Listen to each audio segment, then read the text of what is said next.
Come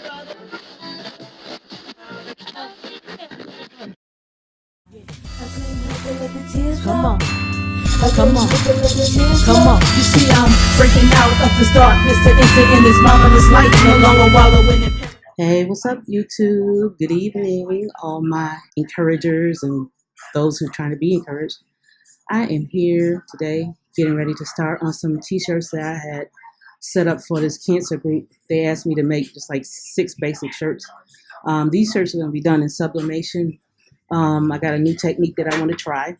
Actually, I don't want to try it. I've been trying it, and it works really, really good. And if you want to get a real good, vivid picture, you want to do the sublimation on a shirt that is at least 100% polyester.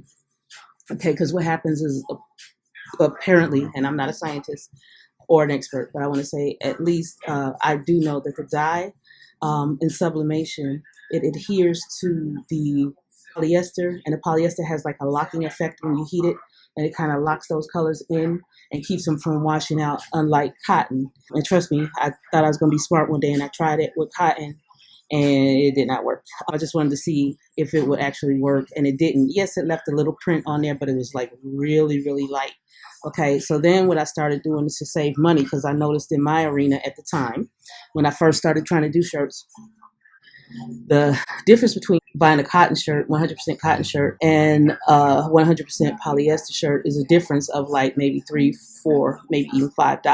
The people who make the shirt, they charge a lot more. Again, it's been a while since I've done all this, so my game is a little off, but I do know that the 100% polyester shirts actually do a good lock-in color effect. Cotton won't do it, okay? But recently, there has been some things circulating about how you can sublimate onto cotton. I'm not going to get into that on this segment. I did try it, and I did try a technique. But rather than get into the cotton, I had this idea that if I used a 50-50 blend, which was 50% cotton and 50% polyester blend, then you would get a better picture. So I had been doing that for a while. Again, this was like a few years ago. I had been doing that to save money. And even though I did it, I did like the fact that, yeah, it was just dye onto shirt. It wasn't like a film. You know how they have those like iron-on things. I can't stand those. I've done that before too, but I just really don't like the effect. Maybe that effect is better if you do a design and you use that vinyl cutter with it, and you want to cut out your design. That might not be so bad, okay? But what I was doing was I was just printing onto the whole shirt with a laser printer, color printer, and reversing the work, and then applying it to the shirt and doing a hot peel. And that looked pretty good, but again, I didn't like it because I knew that it wasn't directly onto the shirt. So I started doing the 50% cotton and 50% polyester blend.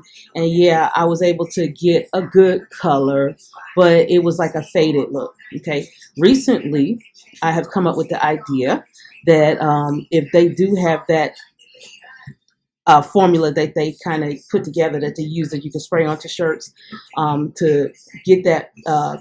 It's a certain spray that you can buy to spray onto shirts on cotton shirts. But instead, I didn't spray it on cotton. I sprayed mine on a 50-50 blend because I figure if it already has 50% polyester in it, then whatever is in this spray, maybe make up at least another 25%. This is just me thinking.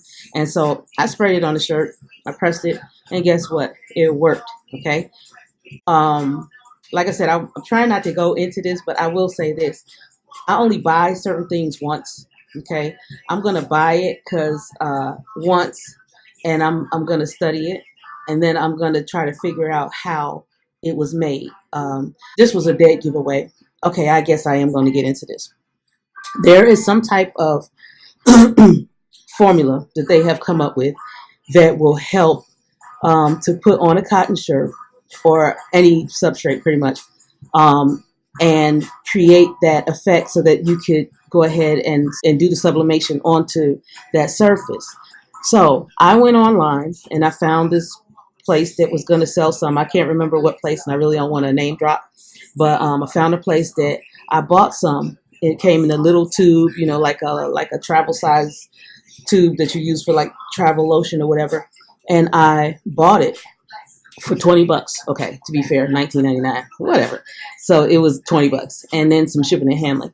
And it was in an 8-ounce little bottle. Okay, and so it didn't even come with a sprayer. I had to actually find a little sprayer in one of my little Bath and Body spray things, and I put the top, rinsed it out real good, put the top on it, and then I applied it to the shirt like they said. I tapped it with the heat press like they said, and I went to go ahead and apply some work to it, and I did it on. I meant to do it on cotton, like they said, but I accidentally grabbed the 50/50 shirt, and when I did, I was like, oh, snap! It looked even better than when I did it on 50/50 without this spray. So I'm like, okay. So then I decided, all right, this is what I'm gonna do. Like I said, I only buy stuff once. Okay, so y'all tell me what you think I did. I'm gonna tell you what I did. I took the top off. Okay, what's the first thing you want to do when you figure out something? That's what I did. I smelled it real good. Okay, and because I'm not into chemicals or anything like that, I had no idea what I was really smelling, but I knew I would remember the smell. Okay, so then I put the top back down and I wrote down, okay, was it a strong smell? Was it a real heavy chemical smell? And it wasn't. It wasn't that strong. It wasn't that chemically smelling.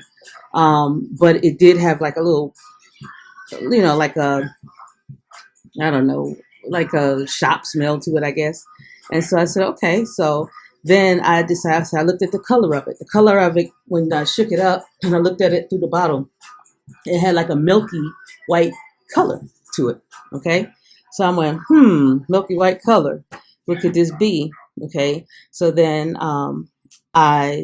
what's the second thing you think I did? Yeah, okay, so I smelled it, I observed it visually. What's the next thing? I know y'all know. So yeah, I did it. I took my finger and my tongue like this just to taste it, to see what it would taste like. And okay, again, it didn't have a strong taste or anything, and I didn't taste a lot. Okay, so if any kids are watching this, don't do this at home. Don't do this at home. I should have never done it, but I did, because what I got to lose. So anyway, I tasted it and I really didn't taste anything, to be quite honest. But I guess if I had to say anything, the taste complemented the smell that I smelled.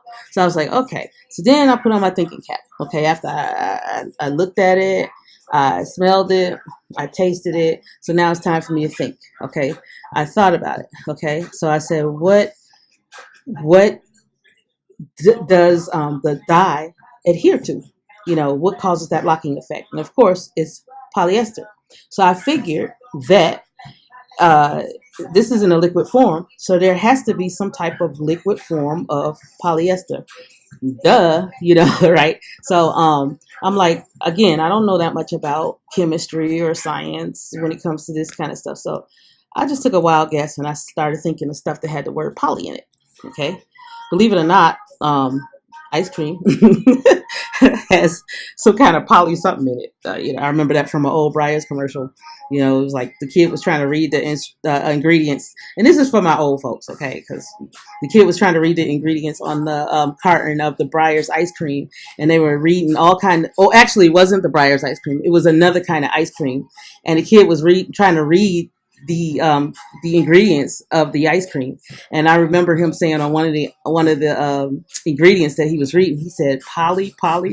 Okay, so if you're old enough to remember this commercial, then me and you feeling me. Okay, and so you get why I'm doing this. Okay, if you're not, then I'm sorry, but yeah, you can catch on. You're wise enough to want to do something different. So anyway, so I started thinking, okay, so what do I know that has the word poly in it?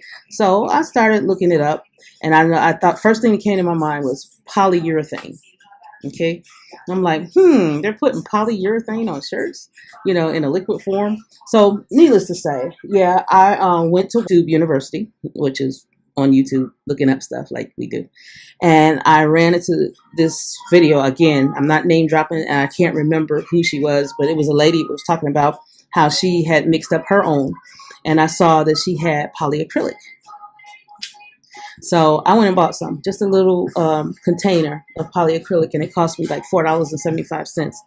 And I mixed 2 tablespoons. I think that's what the lady suggested. 2 tablespoons of that polyacrylic with 8 ounces of water, and voila, put it in a spray bottle, and I shook it up. Okay, the real test was when I was going to test it and put it on the shirt myself. So I did. Okay, and I took it and put it on the shirt. I shook it up and put it on the shirt, and I put it on a 50-50% polyester cotton shirt. And guess what? Okay, it looked even better than the one that I had bought. And the good thing about it is that you are in control yourself. You are in control of how much you want to use on a shirt. I would say this, the lady did warn, and then I got to see for myself. You want to be very careful how much you apply to one area of the shirt, because what will happen is your shirt will take on this it'll just have a different feel to it. Okay, if you put too much, if you apply too much, it'll have a different textural feel than the rest of the shirt, and it'll be very noticeable depending on where you apply it, how much you apply it, how you apply it. So you want to, don't overdo it, but if you do enough, it will, just a little bit, and then you hit it with the that's the other thing about being old and watching me. I get a loss of words. I'm not old though. But anyway, if you hit it with the heat press, then and I'll clarify later on in the notes about how much you have to apply. But you apply the heat onto it for not long, and then you take it off, and then when you substrate on it, you get something that looks like this. Now I'm going to cover up my granddaughter's face because of her privacy. But this is a shirt that I did. I have washed it once, okay, and it came out really, really good. I've washed it once already, okay, and we wore it to her school, and this is how vivid the color is, okay. So it came out really, really, really, really good. Okay, I loved it. My husband made one, and on the back, I gotta tell y'all, on the back, mine says "man," and my husband says "Poppy." So I am really, really, really proud of the shirts that we did. All right. So anyway, I'm gonna show some clips of me doing some work, and hopefully this will motivate you all into thinking, if not silk screening or sublimation or anything I'm doing, just something that you want to do yourself. Hopefully this will encourage you and motivate you to get started